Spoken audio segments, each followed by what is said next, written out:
Welcome to Uniquely Loved, a celebration of authenticity and divine inspiration. Hello, my loves. Now, we just had Memorial Day this last weekend, and it highlighted loss for me. I am a veteran. I am family member to active duty and veterans.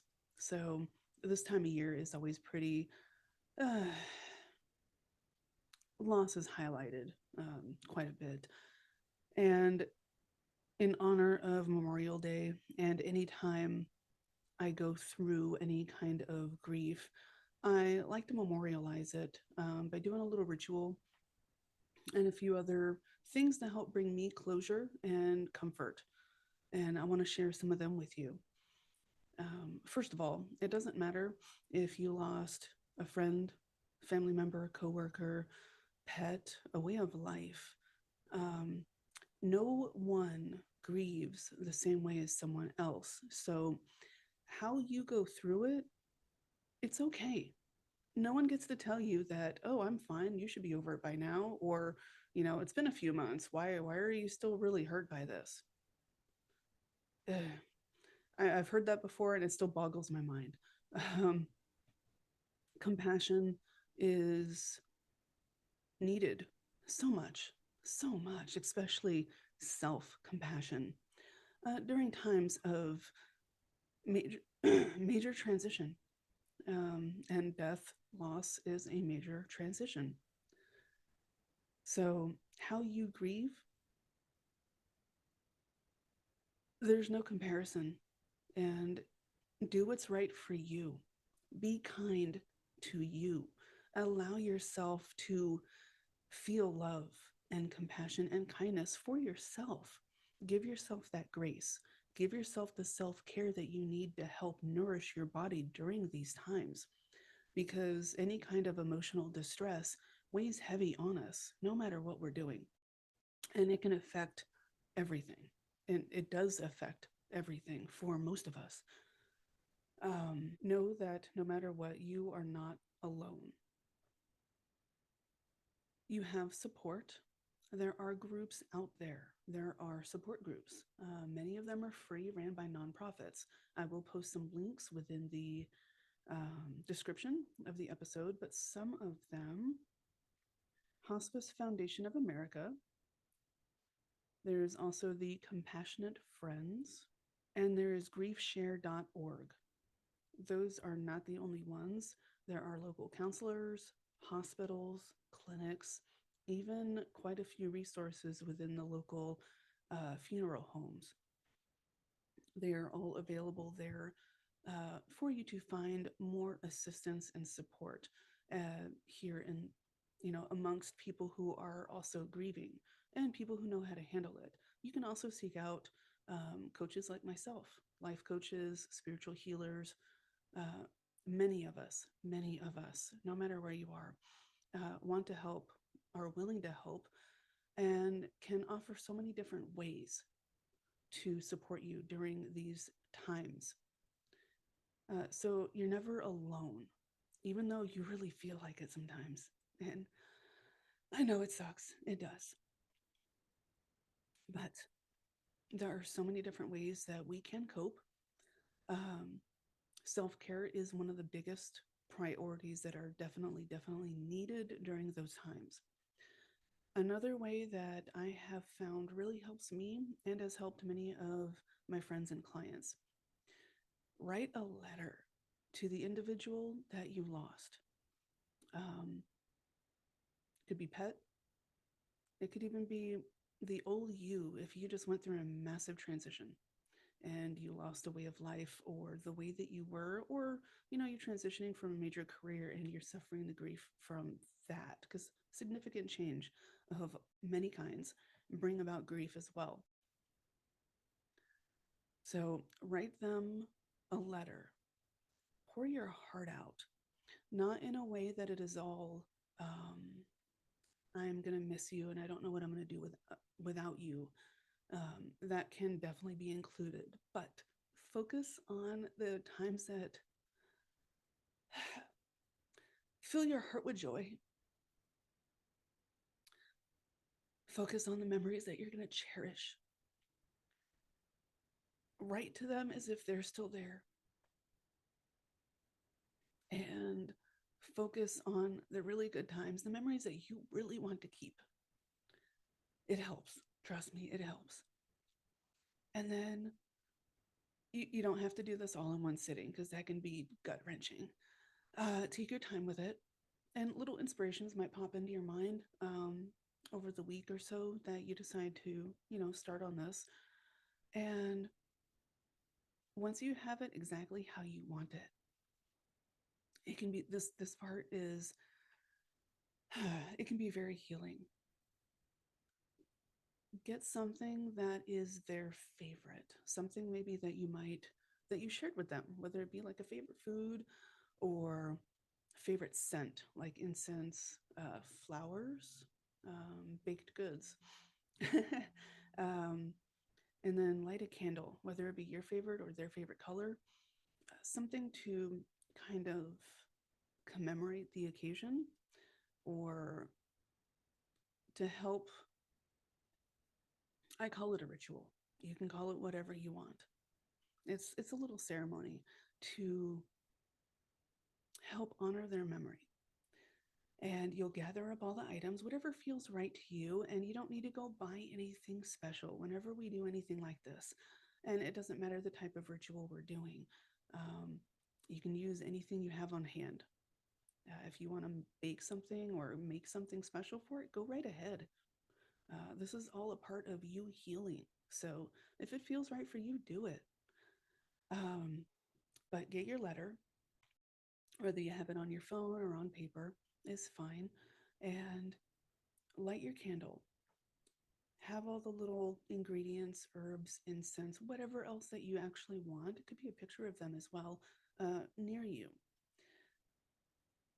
And if you are the praying kind of person or somebody who speaks to your guides or even just wants to say, hey, I need my guide's help. Please get this to, and then say the person's name. Or you can just call out the person's name and then read them the letter. It's tough. It's cathartic.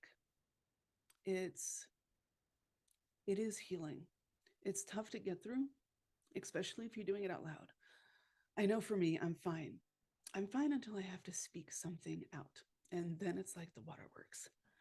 Um, so I can be thinking it in my mind and rehearsing it and everything, much like this episode. And the second I go to speak, it's like, oh, okay, here's the emotions. So, but getting it out is extremely, extremely healing. And for many, it all depends on your belief, but I firmly do believe and have seen my ancestors, my passed on loved ones, um, come in and check on us, give us hugs, support, little nudges of encouragement and everything. So if it helps, to look at the picture or a visual of that person or that pet or whomever in your mind, um, just imagine that you're reading the letter out to them.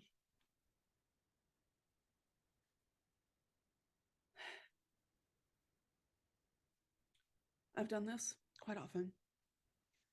Um, Most recent was last December when I lost my grandma and my uncle.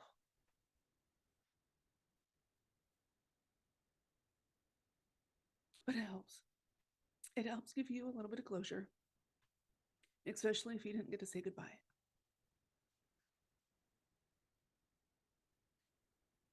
And it helps us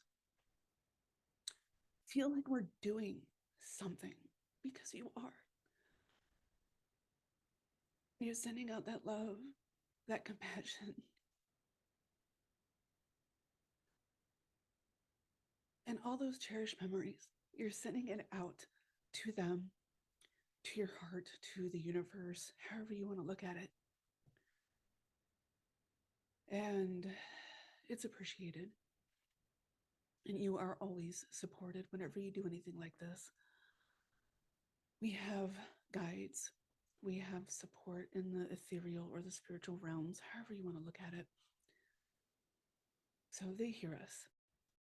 Take comfort in that. They support us. Take comfort in that.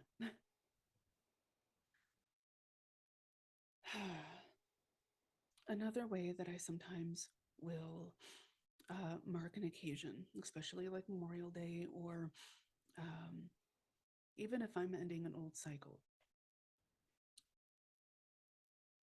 I will light a candle. Sometimes I'll put herbs around the candle. Depends on what it is, my intentions for that. The most recent one I did, I used some dandelion leaves and roots, because dandelions will grow anywhere. They are resilient, they are full of strength, perseverance. The flower itself is yellow like the sun, so a whole lot of positivity and joy. And that's something that I always want to bring in, especially within me, because it helps anytime we concentrate on joy or what makes us happy or feel loved and supported. It helps tip the balance of that grief that weighs us down, and it helps level us out a little bit more. And that brings healing. Um, I also use calendula flowers. They're yellow like the sun, but they are also a very healing flower. I use cinnamon for abundance and protection and luck, and just good fortune for them, for all of us, really. Um, and then I lit the candles. I had some incense going as well, dragon's blood to close out cycles and offer protection, and then frankincense and myrrh to offer blessings and abundance and peace and so much more. And I lit the candle, lit the incense, stated my intentions. And you can make it heartfelt. You can find something that you read online that you really liked, because a lot of times we don't have the words. So if you find something like a poem or anything really that really resonates with you, go ahead and use it. Put your energy, your focus, and you into it and make it yours. And that is just fine. Um, I had all these items on hand, and you can always use whatever you have on hand as well. There is never ever any need to go buy a whole bunch of stuff unless that's what you really want to do. But our support beyond, they don't want us going in the hole, especially for something like that, because they want us to thrive. They want us to succeed. They want us to be okay. And they know, and we all know, it takes time sometimes for us to actually feel okay again. And it is okay to not feel okay.